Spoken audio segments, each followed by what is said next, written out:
What's up, man? How are we feeling today? Feeling pretty good. Good stuff. I think before we start with this week, we kind of have to go back to the last one, right? Which I'm sure is a memory you love revisiting. Oh, yeah.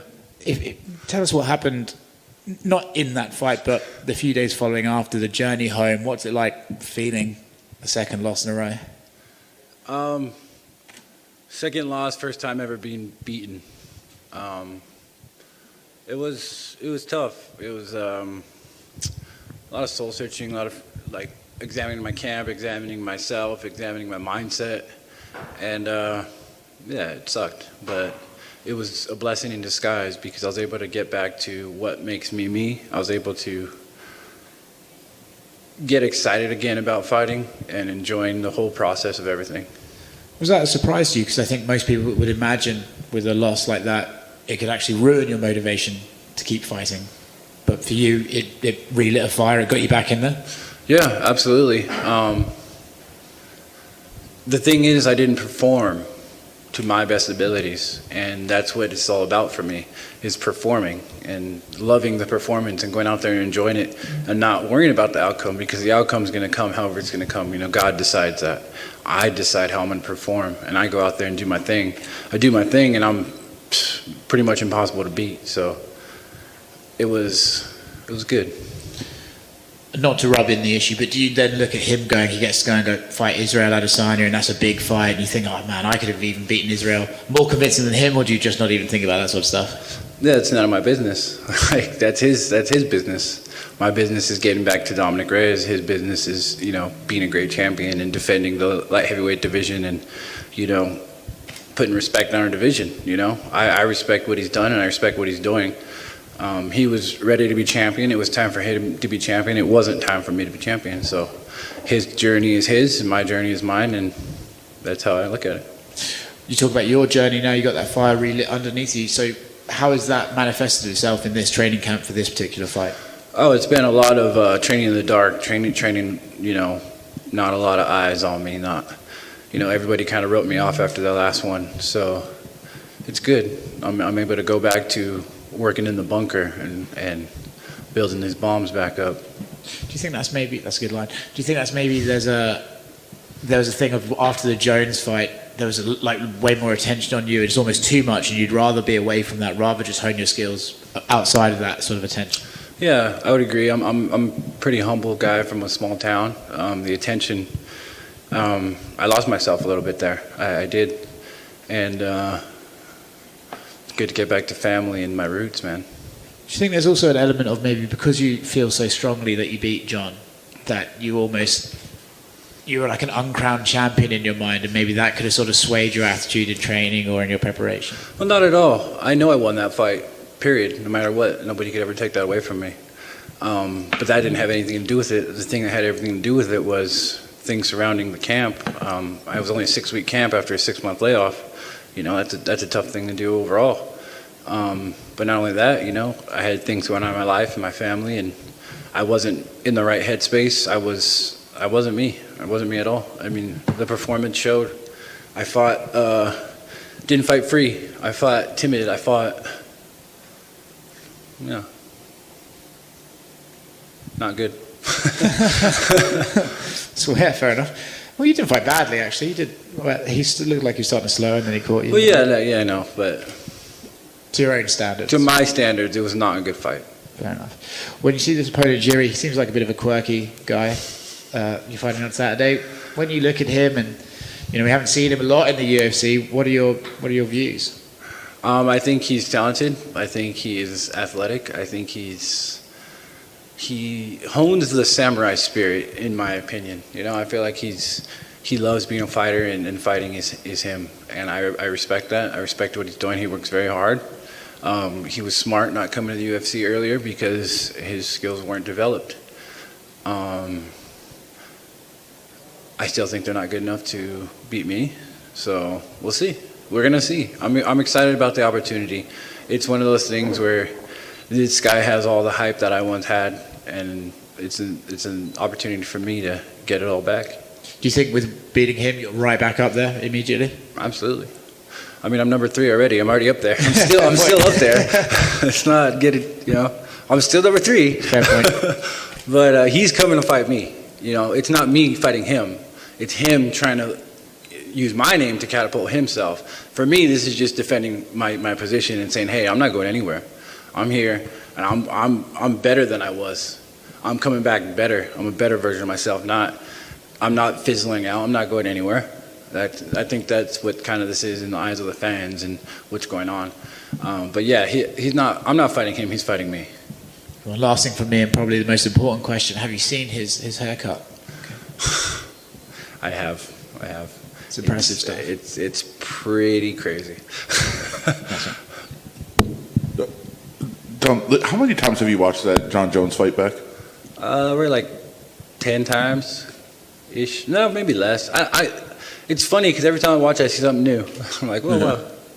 So, I mean, like, is it something that it's going to be if you don't get back there, if you weren't to win the title, like how much will that just kind of haunt you, and would you be able to get that out of your mind otherwise? I don't really understand the question. It's not haunting me. It's a part of my life. I'm thinking in the future, like when your career is done, thinking back to like that moment that they didn't give you the belt, that you won a fight that they didn't give you the belt. Yeah, it's crazy. I mean, that's a crazy thing, like for sure. But it's not something that I dwell on. I won that fight, period. I'm a warrior. He's a warrior. I fought him.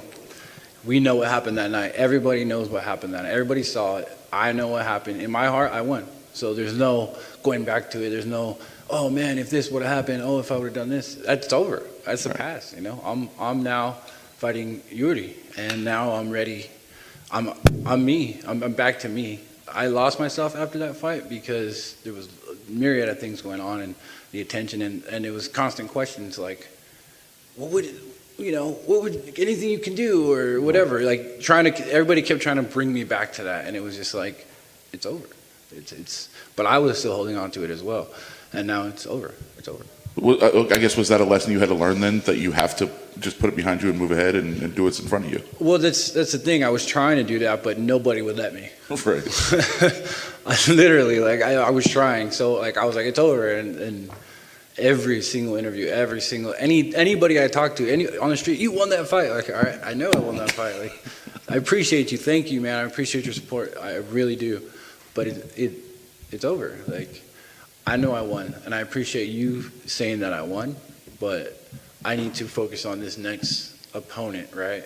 And I wasn't. I was, but it's, like I said, my camp was not good. Does it frustrate you that he's gone from the division? It frustrated me that he wouldn't give me the rematch. Right. I think that's something I was holding on to when I was fighting Jon. It was, man, I wanted to fight Jon. I spent the whole year kind of like campaigning to fight Jon again, and the rematch. You know, he even told me the rematch is going to be amazing, and then nothing. You know, and then he bailed.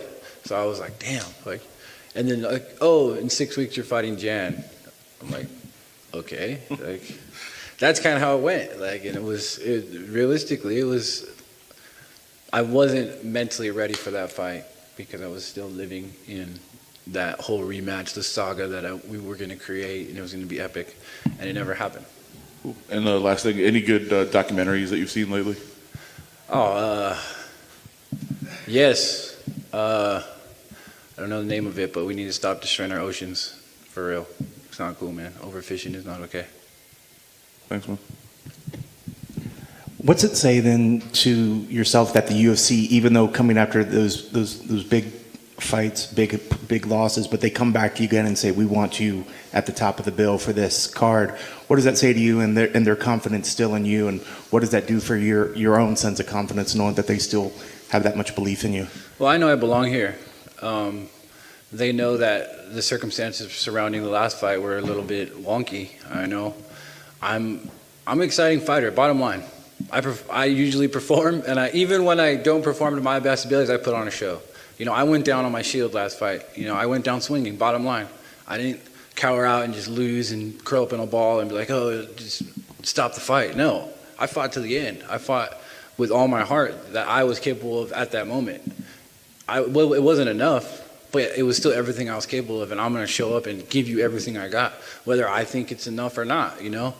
whether it is or you know what I'm saying, like I'm gonna fight hard and I'm gonna put on a show. I love to fight. I love to go out there and perform, and they know this. And I'm like I said, I'm number 3 in the world still. I'm not an unranked guy coming in thinking I deserve a title shot. You know, like I know I have some work to do. This guy's on the list of guys that I got to take out and get back to the title. And next time I go for the title, I'm gonna be ready for it. And something you mentioned, which left a great mental image that I'd love if you clarify. You said this camp, you went dark. Is that just cutting off social media, or is it you just went to a dark spot in your head that you had to go to for this camp? Can you explain a little bit what you meant by? It was a little bit of both. I wasn't messing around with social media. I think I deleted my Twitter. I haven't reactivated it, or it's activated, but I don't have it on my phone. Like I don't go on Twitter. It's very toxic. I realized how much toxicity is out there, and I let it seep into me previously, and it was just a learning lesson, But then also, I did go dark. I went to that dark place and really examined myself and everything around me, and really, really took a good look at things from a realistic point of view, and then I found the light, and now I'm back. And you mentioned earlier, you talked a little bit about the hype, and then maybe that was part of the dark spot is realizing, when we all can kind of get caught up in our own stuff, when we all feel like, hey, I'm doing the best I can. How much of that, and maybe that's part of the Twitter, how much did you realize that you were putting on yourself when it came to maybe the hype, and how much was it just listening to the Twitter and everything, and then somehow buying into that and getting caught up into that? It was you gotta understand the timing on it too. Like right after that fight, quarantine. Yeah. We're just at home. Everybody's at home. I'm not going in the streets. I'm not going to UFC events and enjoying it and growing and doing things and training in other places. I'm not even going to the gym because I don't want COVID. You know what I'm saying?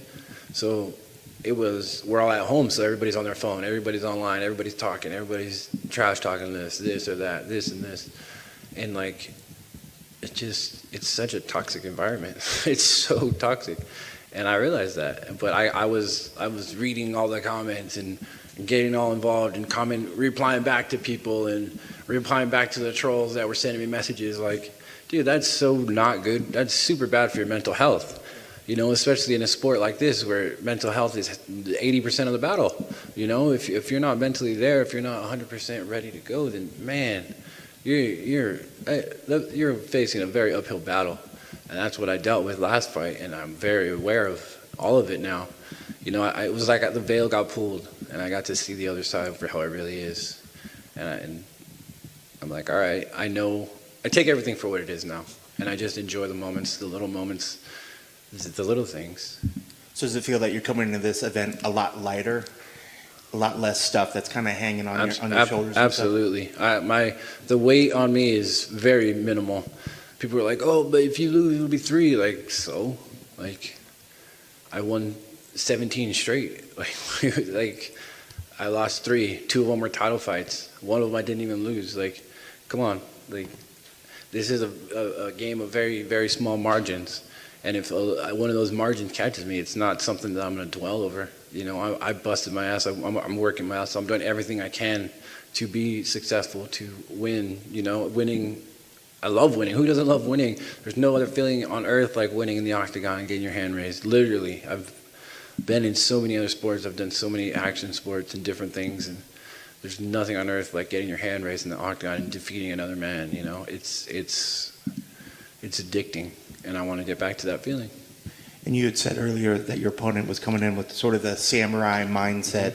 Mm-hmm. He also, from what I gather, doesn't seem the kind of opponent that's going to be talking a lot of trash through the fight week. So you guys are going to come here, in a sense, in a pure fighting environment. So is he the perfect opponent for you to come back in here and get back onto the winning I think league? so, yes, because he's a true martial artist. He's gonna bring his best. He's gonna put his all into it, and I only want that. I want guys that are good and they're ready to go and they're mentally there and everything's on point.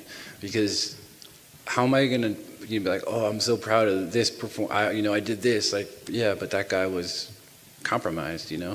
Whether or not, whatever. But I don't know. I think it's going to be a pure matchup, like you said, and there's not a bunch of trash talking. It's respect on both sides, and it's going to be a good fight. It's going to be a great fight. It's going to be a lot of technical skill involved on my side. It's going to be a great performance. And you kind of touched on the last one for me, I guess. Showing up with the clear head, what final things, what are the keys to the victory for you to make sure that you get your hands raised at the end of the night? My keys to victory is just, like I said, just be myself.